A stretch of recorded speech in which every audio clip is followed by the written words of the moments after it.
control the vertigo.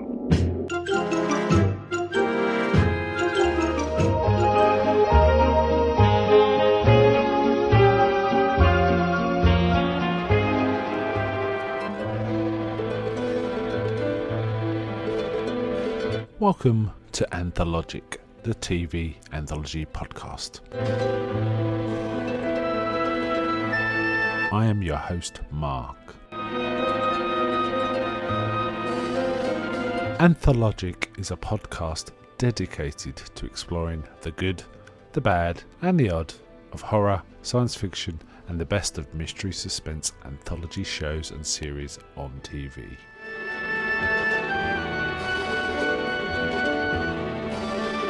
Join me as we slip through the cracks of reality to approach the extremes of experience, where we can peruse the stories and art of a sinister fairground of strange and wonderful rides. And now we go on to the show that is the focus of this particular episode.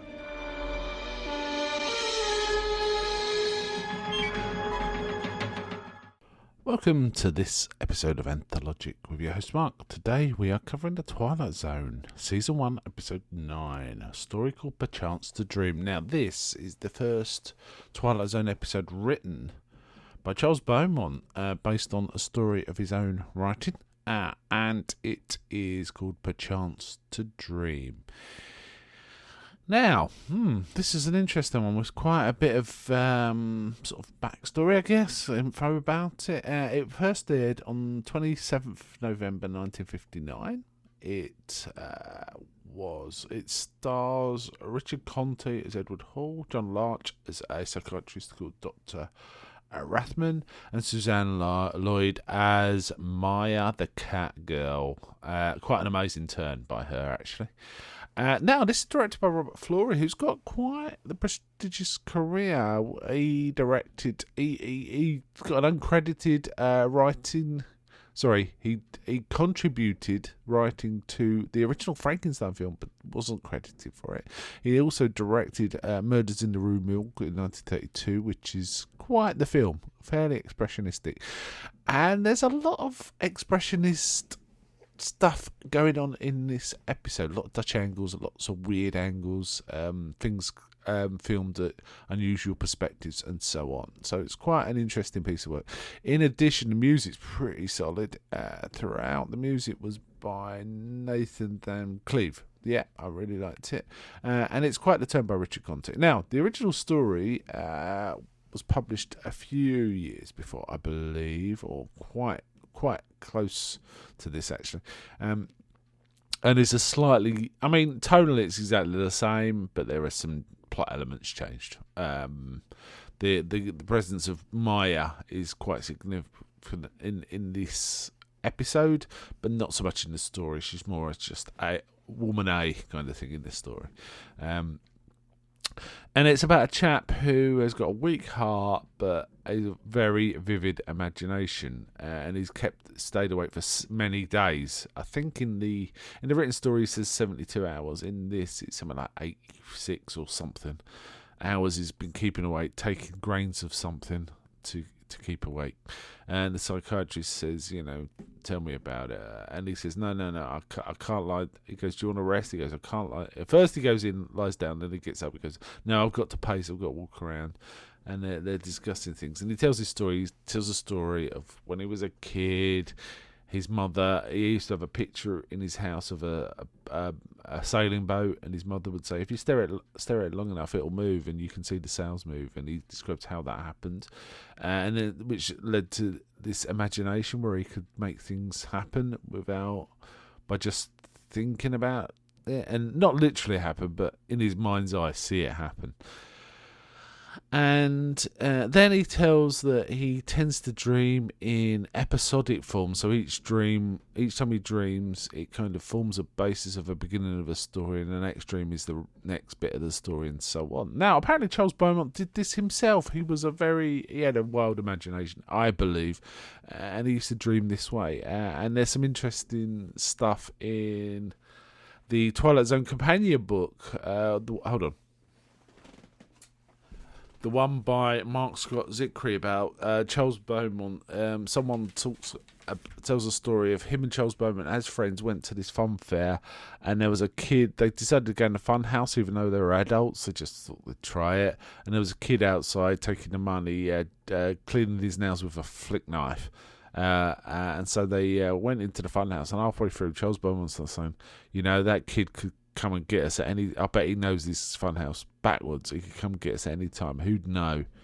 How many bodies are washed up on the shore, from this funhouse and all this, and scared the hell out of himself and his friend, and they were desperate to get out, and they finally got out. And when they got out, the kid was still cleaning his nails in the same place, but that was Charles Beaumont's thing. And I think that somehow influenced this. Essentially, he's frightened to dream, this guy. Every time he dreams, he gets these things that make his heart race, and is bad. And he also tells a story of where he was driving around a canyon, and he somehow got convinced someone was in the back seat and about to strangle him. He said he heard about a case of it a few years before that happened to this lady. And then it kind of spawned his imagination. And at one point, he thinks he sees someone. In fact, he sees a woman's eyes in the rearview mirror, tellingly.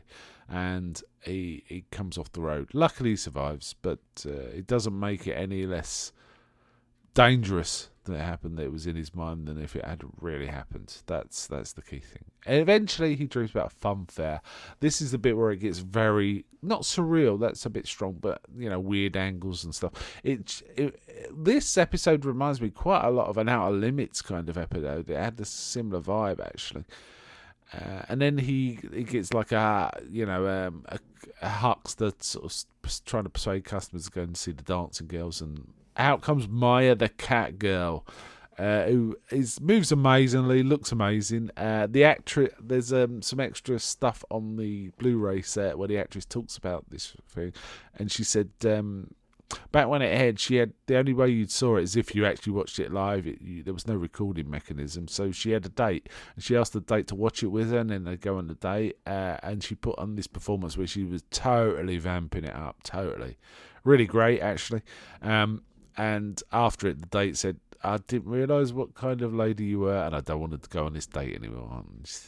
Wow, that guy. First, he doesn't understand acting, and second, wow, after seeing that, doesn't want to date with her. What a guy. Anyway, yeah, she was pretty good. Suzanne Lloyd is the actress's name. I thought she inhabited the role really well before speaking, and when she spoke, she's pretty good. Richard Conte was very intense. I mean, it's a fairly melodramatic episode, but it has to be. It's a guy on the edge who's really tired and so on.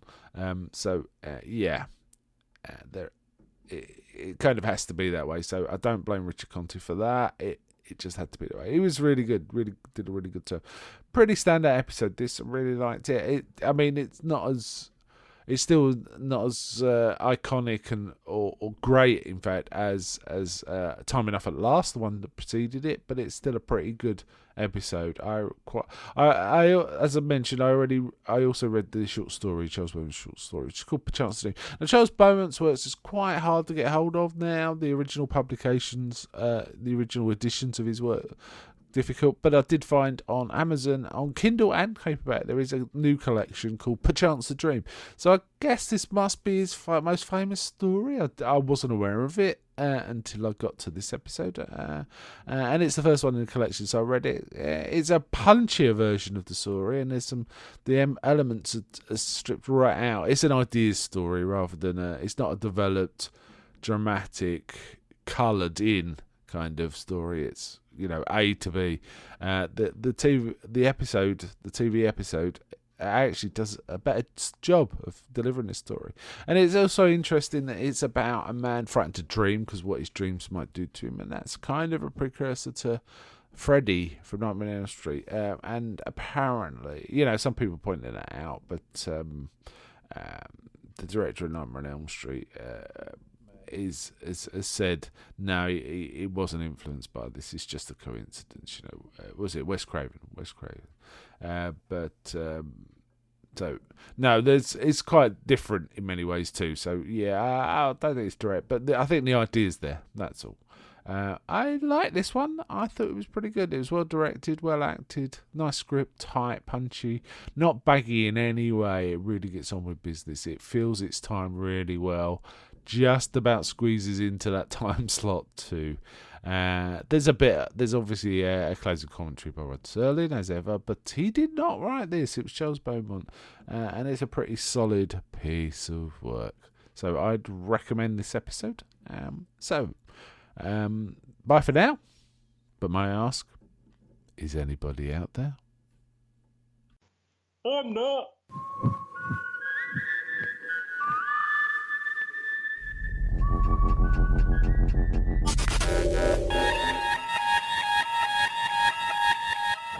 We now return control of your television set to you until next week at this same time, when the control voice will take you to